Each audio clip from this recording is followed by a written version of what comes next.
Mentalization is not a new concept, but in fact it was particularly intensively used in the 19th century, around 1880.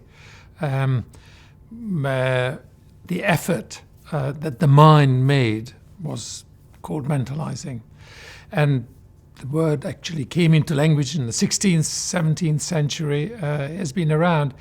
We started using it along with neuroscientist colleagues in the late 1980s to describe the effort that an individual makes to understand other people in terms of their thoughts, their feelings, their wishes, their beliefs, their desires, what goes on between their ears, their subjective world. If you start understanding behavior in terms of the feelings or the thoughts that give rise to it, it gives you a sense of meaning, that behavior becomes meaningful. And of course, the same processes apply to one's own behavior.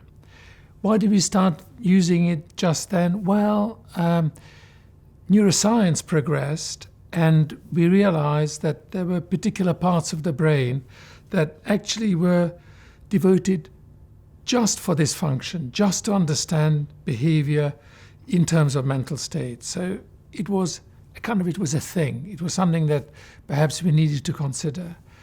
We were the first group in London to apply that notion to how parents understood their children. That you can understand a child in terms of the thoughts, the feelings, the wishes, the beliefs, the desires that the child has that might explain to you why the child behaves in that way. That understanding will determine your attitude towards the child. If you think that the child whose face is just covered in chocolate and looking at you and kind of tentatively, a child maybe of one at the first birthday, and they're looking at you having just dipped their entire face in the chocolate cake that you have made, and you look back, how you interpret the child's actions, whether there's something that they did for fun and you laugh along with them, or you see the child doing that just because they wanted to ruin the whole birthday celebration and not appreciate how much effort that you have made. How you conceive of the child's behavior will entirely determine your reaction. And the child is looking at you, trying to understand the meaning of their actions in your reactions. So in that little interchange, there are two people, each trying to read each other's minds. And it happens in a flash, in the blink of an eye, how your intuitive understanding of the child and how the child's intuitive understanding of your reaction can make that interaction something that's joyful, that's something that is a memory that will stay with you for the rest of your life and something that you remind the child of, or it's something that becomes a source of anxiety for the child, that they don't know that what they do may be met with disapproval and their intention is not recognized. It always becomes spontaneity, will always be a source of threat. Some parents struggle a little bit more with seeing the child as the child is, the child's genuine thoughts, genuine feelings, genuine beliefs, genuine desires behind their action. And they are more likely to put their ideas about what the child might be trying to do into the child, onto the child, and that may sometimes be unhelpful. I don't think that anybody does that on purpose. Sometimes I know that as a parent, sometimes I get tired. When I get tired or when I get anxious, I'm much more likely to jump to conclusions about my child and misunderstand. And to be honest, probably I get the child right, and this is somebody talking who prides themselves on his sensitivity, about 50% of the time. But I think that actually is probably extremely healthy for the child, because they get used to, if they got used to in their interaction with you, they got used to them being perfectly understood all the time, that wouldn't prepare them for life. I think there are very important elements to understanding the impact of modern culture, modern society on child rearing from the point of view of mentalizing. Because what mentalizing as an approach highlights is the critical nature of the relationship between child and parent, that the child is looking to find themselves, their subjectivity, in the mind of an adult who is there for them exclusively, because of the nature of that relationship being an attachment relationship.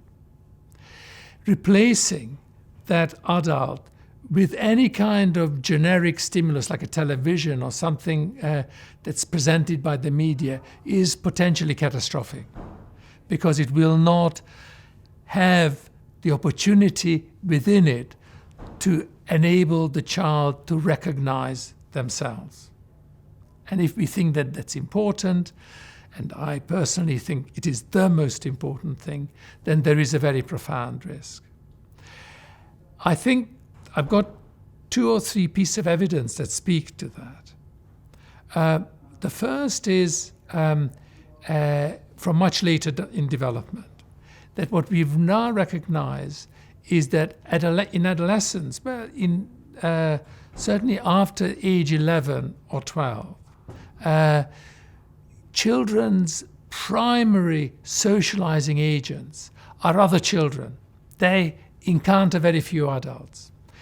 And I think this has led to substantial problems like increase of anxiety in girls and increase of self-harm, a whole range of difficulties. I think there is also evidence that the more we have focused on early childhood as an area of concern, that children from the youngest age needed to be recognized as children, as individuals, the more benefit that we can see in terms of 10 years later, those adolescents being less violent. Very good example of that is in England, where a government coming in, putting a great deal of money into early childhood interventions led 10 years later for a decline of violent crime. I think thirdly, and perhaps to me most importantly, the amount of time that a parent spends with the child is less important than the quality of that time. And we know a hell of a lot about that. And the quality of that time is not so much to do with quality of happy time or good time or pleasant time. It's to do with the parent being there to help the child solve the problems that they on their own feel unable to solve. So it's, to me, problem-solving time. So it's young children being able to turn to an adult who is there for them with the problems that they experience from within. If that channel can be preserved, then the quality of the relationship between the parent and the child will fulfill its evolutionary function. If that is missed, then that little person will find it less safe to turn to others around them, to help them with the problems that they will have throughout their life. So to me, it is opening the child's mind up to solutions to their problems being found in the social network around them. That is what we want to establish in the early years.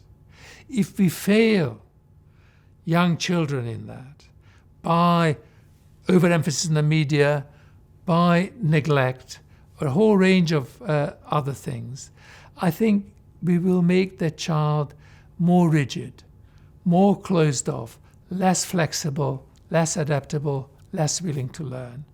And after all, it is for learning that we've been put on this planet.